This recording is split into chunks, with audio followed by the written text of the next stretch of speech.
Hello guys, trabaho na naman. Dito ako ngayon sa may University of Santo Tomas. So, scope namin ngayon ay cable pulling.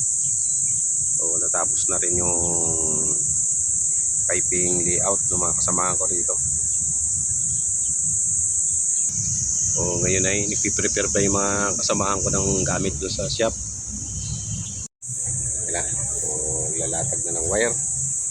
Preparasyon pa lang yan.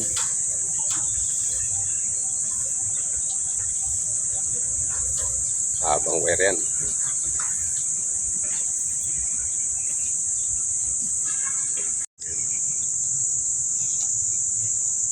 O, baloktot na. Huwag niyong kontrahin yung wire. So, yun yung manhole.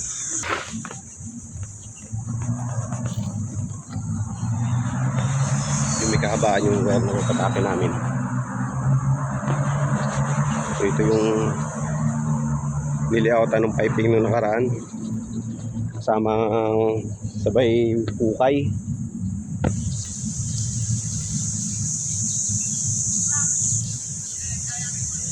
So, preparasyon pa lang yan.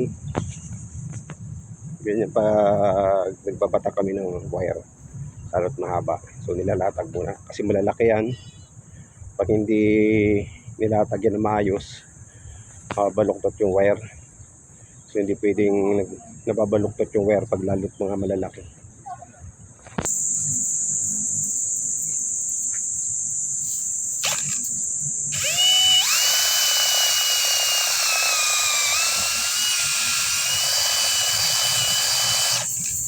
So, binubutas yung wire, binabarina para mailusot yung GI. Mailusot yung alambre. Sabay itatali ron.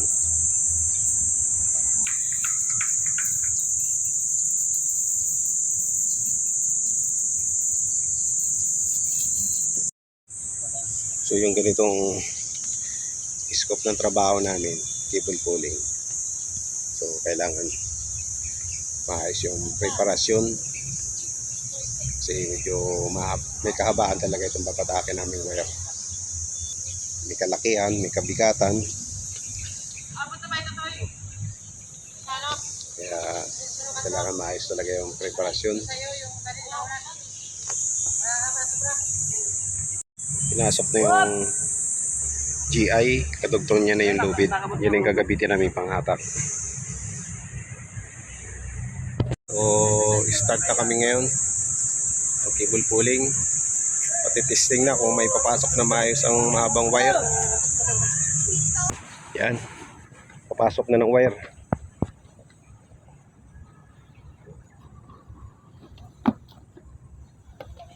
So, ganyan pa nagkikibot flip. Ay, magtulong muna kami dito. Ilan nung palila mo na dito. Mabigat ko niya. Ganit lang. Wala pa yung dalawang bibiliatan ka dito.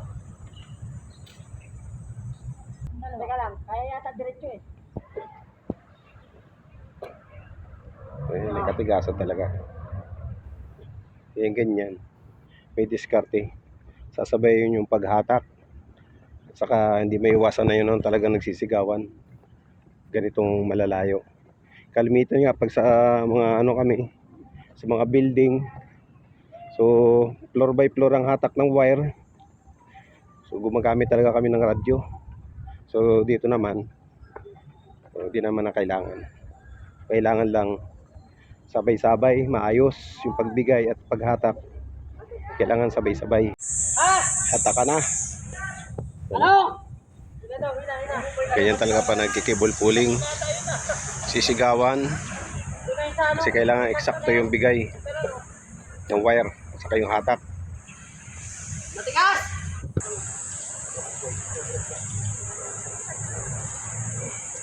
Bigay! Bigay!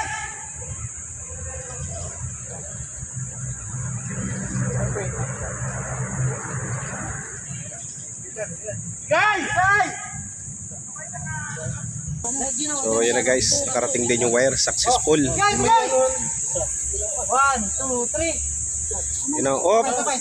sukatin nyo yung 1, 2, 3. Ayan, okay na. So yun guys. Okay. Ayan na, okay na. Karating na yung wire. So hanggang dyan na lang yan. Tapos doon naman sa kabila. So yun. So tapos na ron sa area na ito. So galing na naman dito. Papunta naman doon sa kabilang panel.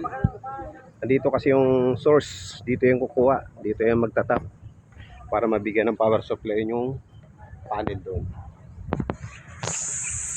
So preparasyon naman.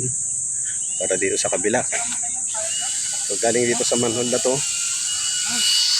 Punta naman dito sa kabilang manhole. So malapit lang yung manhole. Yan. So medyo magaan na rito kasi malapit lang. Punta na yan dito sa may panel na to. Dito sa malaki na yan. Ito naman kami.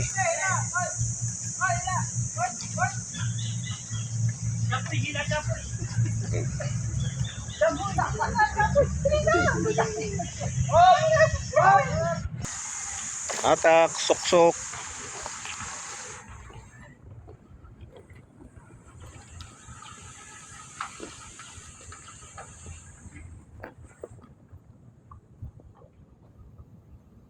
So nakiraan lang yung pipe ng electrical. So ito na kasi yung available na pwede ng kusutan. Mas madali para hindi na yung madamage itong area na to. Para di na magbakbak. So may spare naman na malaking tubo.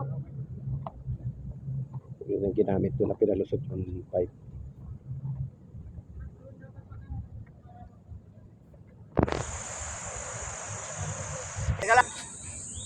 Sila, sabay-sabay. Sabay na daw, sabay lahat. Okay. Hop, teka lang. Isa-isa. Blue, blue. Sige pa. Sige pa. Hop. Pula. Teka. Pati hindi pilipit. Hindi, kaya na yun. Dilaw, dilaw. Sige pa. Hop. Pula. Pula. Hop, teka lang.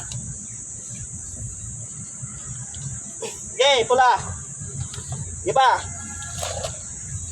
Bigay dito, bigay. Masyadong ano. Bigay ng kaunti yung pula, bigay ng kaunti. Okay na yan. Grounding, grounding. Grounding. Sige pa. Okay na yan. Okay. Tapos na dito sa area na to. Ito naman sa kabila. Ayun, Kuya Frank. So dito naman. So, saglit na lang to. Malapit na lang to. So, dyan sa manhole na yan. Hanggang dito. Nasa 12 meters lang yan.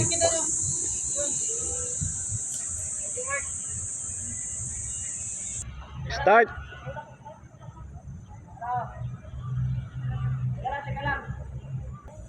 Yan, pag nakikable pulling na ganito, malalaki yung wire, mahaba.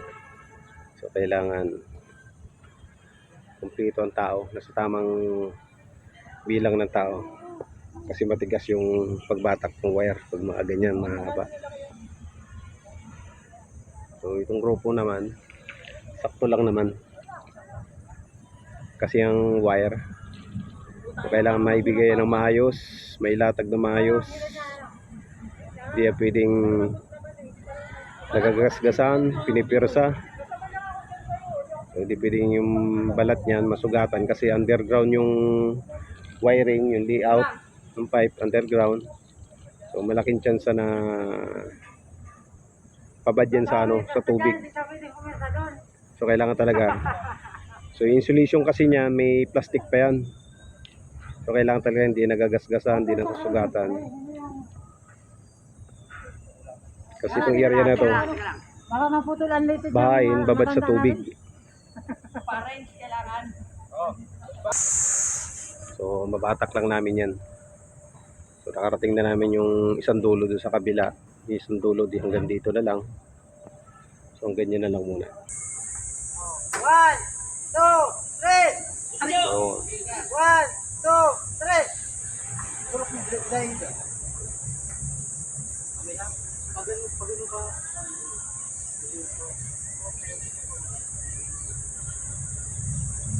medyo mahaba kasi yung sobra. Kaya mahaba yung ilalabas na wire. Saka palang puputulan. Tulin nyo na dyan.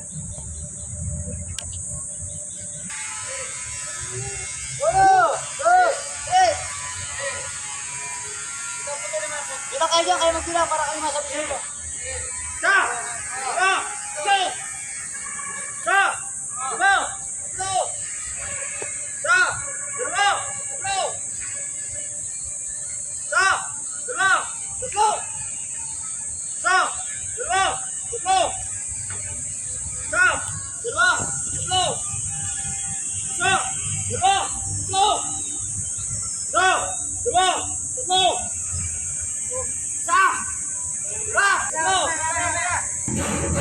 Tapos rin ang batak.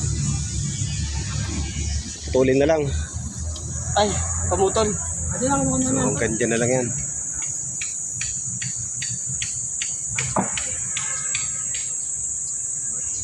So, hanggang dito na ang aking guys, video. Tapos na rin sa cable pulling. Sakto lang, magtatanghali. Magla-lunch na rin, break time. So, bye-bye na sa inyo. Bye-bye na. Salamat sa inyong panonood ng aking mga video. Bye.